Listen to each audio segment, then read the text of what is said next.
Welcome y'all to Whiplash TV. Thanks for coming back to check out another video here on the channel. I'm super excited about today's video. Today, Cold Air Inductions has come on board and said that they want to be a part of me building this 2012 Chevy Silverado LTZ with the 6.2 V8. I'm building it to the truck that I want it to be, and they said, hey, we want to help out and we want to supply a cold air intake for you to make a video on and for you to put on your truck that you're building. Today I'm going to give you an unbiased opinion of what I think about today's product, and I'm going to take you, as always, in detail, step by step through the install process. Y'all know what to do. Don't forget to hit that thumbs up on this video. Don't forget to hit that subscribe button and ring that notifications bell. That way you get notified every time that I post a new video. So let's start off by going to open up that box from Cold Air Inductions and look at all the parts and get the instructions out. Alright, so here's our box from Cold Air Inductions. I'm going to pull everything out and let's see what's inside.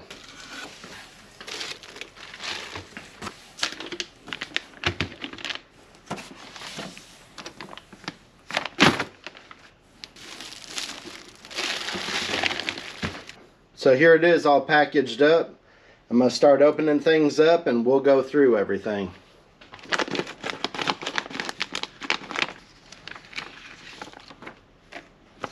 So we've got a Cold Air Inductions decal and the instruction manual. So inside we'll find our parts list, and then also it tells us the exact tools that are needed for this installation. It also gives us the whole lineup of what vehicles this system fits. And then also we have really good colored pictures for our installation showing exactly what needs to be done. I like that the pictures are in color because I have installed several of Cold Air Inductions competitors' air intakes, and their pictures are in black and white and not in this good a detail. So in this package we have a hose and we have 2 hose clamps. You'll also notice in this kit that they use good quality parts, such as this hose being a Continental hose. So that's a good name brand hose, not just some cheap one. So here you have the air intake tube. The Torx bit screws are already right here for the mass airflow sensor, so that's pretty simple. You know exactly where they go. Also, this right here is where that hose is going to hook on in a little while. The finish of this tube is really nice. Something else that I'm going to note on this intake tube is right here. This is a piece of plastic and it ends down here in the tube past the mass airflow sensor. So what this is going to do is a couple things. For one, it's keeping the diameter of the tube to a similar diameter of your factory tube, so that way your mass airflow scaling is going to be correct. If you simply put the factory mass airflow sensor in a larger tube, the velocity of the airflow is going to slow down and it's going to throw off your fuel mixture. Then when we look in the back side of the air intake tube, you can see that that plastic piece ends right there where the mass airflow sensor comes in at, and then the tube gets larger. Larger tube means more flow, which means more horsepower. So this way you get the best of both worlds. You have a vehicle that the tune is going to be right on the fueling, but you get high flow as well. Also, this plastic piece right here is going to help shield some of the heat from the engine bay, which is going to be trying to come at this intake tube. Your mass airflow sensor is going to read the temperature of the air coming through the tube over here. So this plastic piece should help out with keeping the air charge coming into the vehicle cool when it goes across this mass airflow sensor. If the air coming into your air intake is warm when it runs across the mass airflow sensor, then it's going to read the intake air temperature as hot air and is going to pull timing and is going to cost you horsepower. So this plastic is not only going to keep our mass airflow sensor scaling correct for fueling, but it also is going to act as an insulator to keep things cool and keep our horsepower up. Next up, we have this massive gloss black 90-degree coupler, which is going to go onto your throttle body over here on this end, and is going to go onto the air intake tube on this end. When I say that this coupler is massive, I mean massive. I can fit my entire fist up inside of it. Alright, then in here we're going to have the big heat shield, and then also the air filters in here as well. Alright, we have a massive air filter that comes in the kit. This thing is very big and is going to breathe really well. Alright, so here is the big air box. So right here we have the opening where the air intake tube is going to go through. Overall, it fits rather snug, so it's going to help keep any hot air out. And up here on the top of the box, a nice touch is that we have a clear plexiglass window. This is just here for protection right now. Once you peel it off, we will be able to see right through it, right down to our air filter. Now inside of our air box is insulation to help keep everything cool. And this is something that I've never seen before on another air intake. So not only do we have the metal box that's going to help shield the heat from the air filter, but we also have insulation helping to shield it from the heat. It also has a rubber seal that goes all the way around this part of the box. I also like on this air intake box that it has this extra piece out here to the left. Most air boxes just stop short right here at this crease, but this has even more material that sticks out to help block even more heat. This sticker right here says that this product has a limited lifetime warranty and must be registered. See all installation instructions, and this is not CARB certified. You're going to want to peel that sticker off because underneath it you're going to see a really nice Cold Air Inductions badge that's been riveted onto the airbox. So now it's time to go over to the truck and start following our instructions. So the very first thing that we need to do is disconnect the negative battery cable. For that, we're going to need a 10mm wrench. That 10mm is located right here. All you have to do is loosen this up and pull it right up off your battery.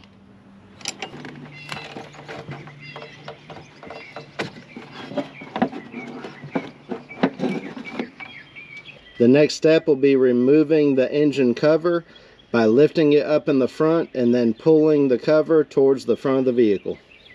So we're going to lift up right here. It's going to come off of a couple grommets, and then we're just going to bring it towards us. It might be necessary to push down on this plastic piece a little bit if it gets caught in the back. Gently pull it out and remove it. So next up, we're going to deal with the crankcase breather hose shown in figure number 2. That hose is going to be this one right here, which is into this long plastic piece on the air intake. And that then runs right down here to the front of the passenger side valve cover. To get this hose out, we're first going to pop it right out of here. And it literally just pulls out. So this is a really tight area to see, but I'm going to try to show y'all the best I can. There's a tab right in here that's going to get slid over to the side, and this piece will come off. So we're going to get on this tab, we're going to push it over towards the intake manifold and push it off. And now that the crankcase breather hose is off, I'm going to show you again out in the open what I did. Right here there's a little tab. So if you take this tab right here and you push it over, it is releasing the grab on that port on that valve cover. So that's all you're doing, taking that pin, sliding it over here to the right, and then it comes right off. Next up, as shown here in figure 3, we're going to separate the OEM intake tube from the clamp that secures the radiator hose to the tube. So they're talking about this right here is where your radiator hose is at, and this has to separate from off of the factory air intake. So that tab right there is going to come out of this tab. In order to do that, you can use a screwdriver and put a little pressure in between the two, and it will pry right on out, just like that. Once your radiator hose is separated from your air intake tube, this tube is going to be ready to come out once this clamp right here is loosened up on the throttle body. And then if you follow it out over here to the mass airflow sensor, we're going to loosen up this hose clamp right here. So we're going to take our straight blade screwdriver and we're going to loosen it up at the throttle body. Then we're going to come over here by the air box and we're going to loosen this hose clamp right here. The other thing that we're going to do as well is this plastic piece, which is attached to the intake tube, will have to be lifted up off of this grommet. So we're just going to lift it up and that will come off. So now we'll pull this part off of the intake box, just like that. And then we'll pull this piece off the throttle body, and then this whole piece will come out. Also be careful with this other baffle down beneath so that it clears the radiator hose.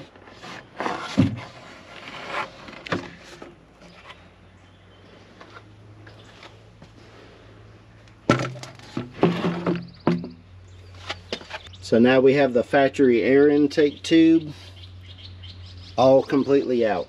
Next up, we're going to disconnect the mass airflow sensor electrical, and also we're going to use a T15 Torx bit to take it out of the factory air box tubing. So we're going to use a straight blade screwdriver to push up gently on this white clip.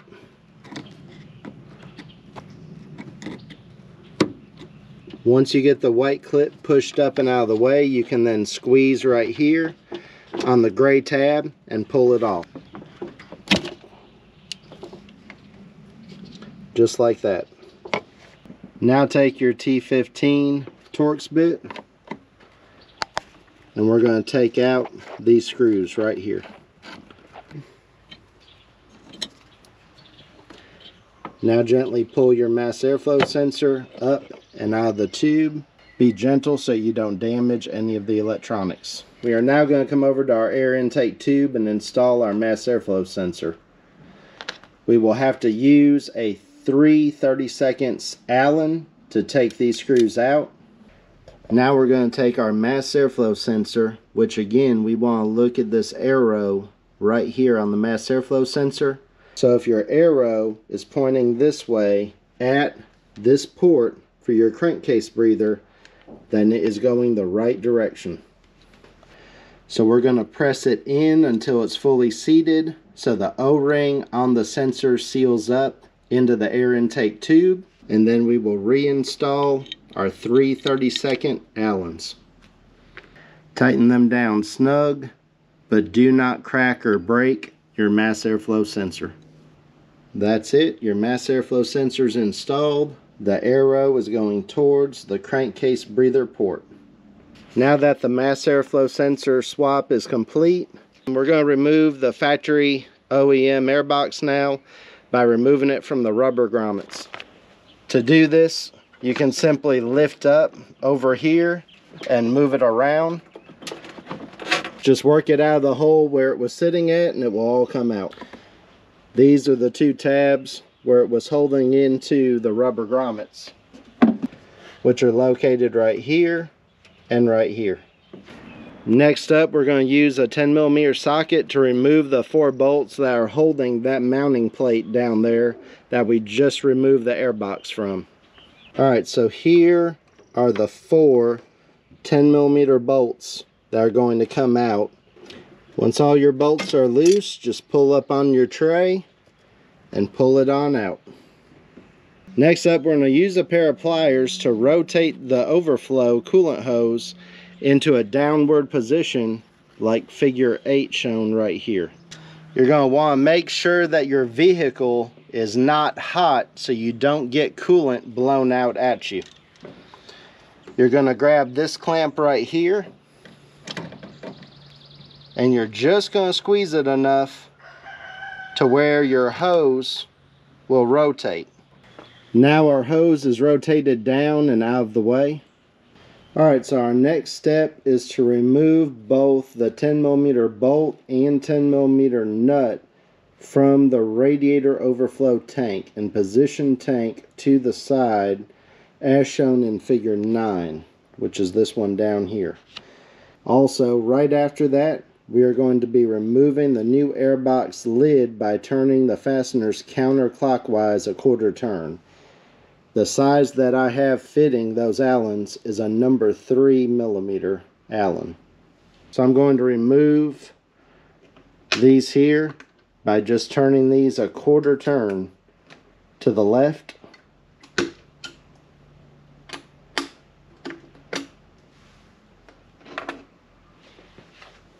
So I want to show you that these fasteners that we just loosened for the lid, they have a little bit of a nub on them. They're not threaded. So when they turn to the right a quarter turn, they lock in.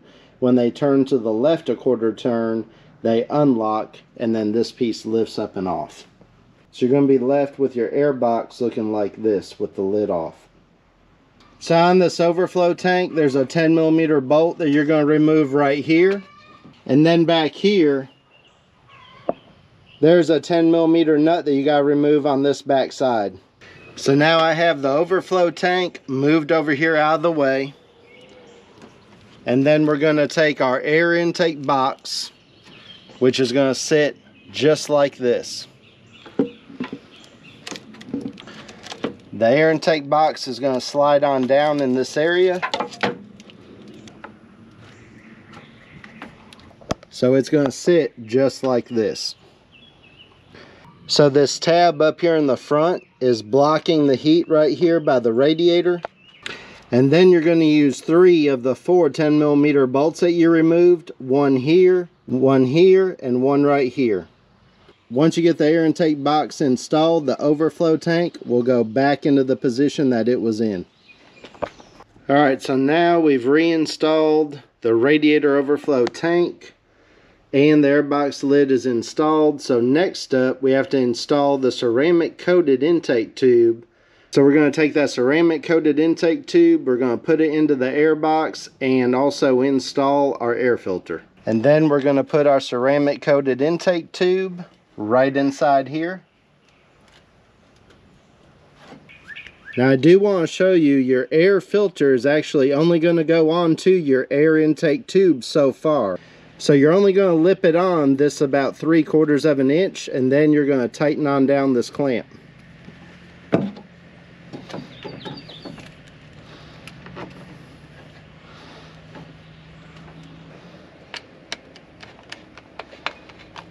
Make sure when you get your filter tight that it doesn't come off of the air intake tube. Make sure you test it.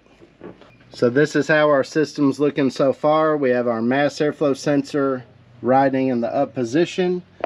The curve of the tube is going up and over the radiator hose. Now that the tube's been installed, we're going to install the 90-degree silicone coupler. We're going to align it and install it to the throttle body and the intake tube. It says also make sure to leave clearance between the filter and the inner fender. So we're going to make sure when we put on this 90-degree coupler that our filter still has plenty of clearance. You're just going to make sure everything lines up like it should. So let's go put this coupler on, and then we're going to handle that breather hose. So I really like that on this coupler, that again, there is a lip right here.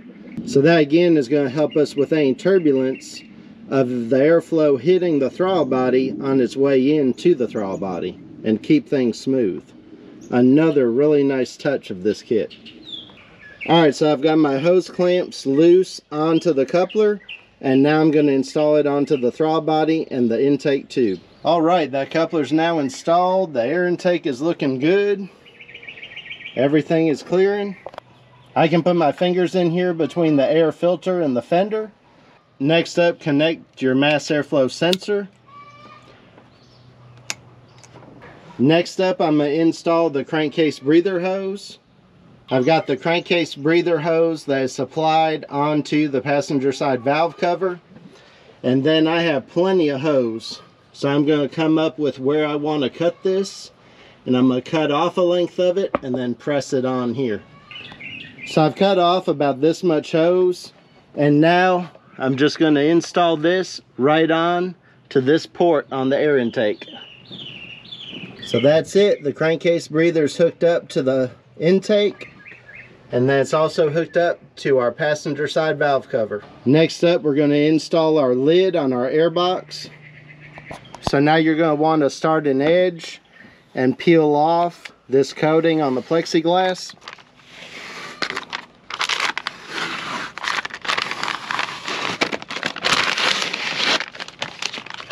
And then we're going to install our lid.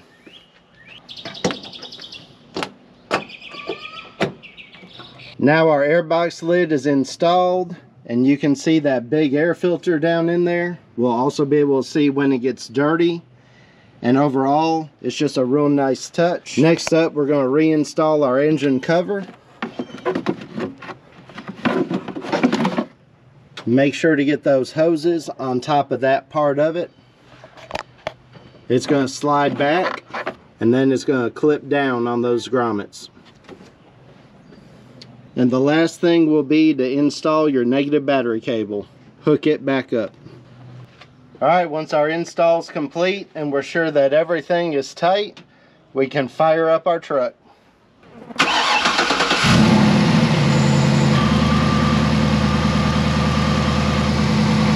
And inside your truck, if you didn't have a check engine light before, then you should not have one now.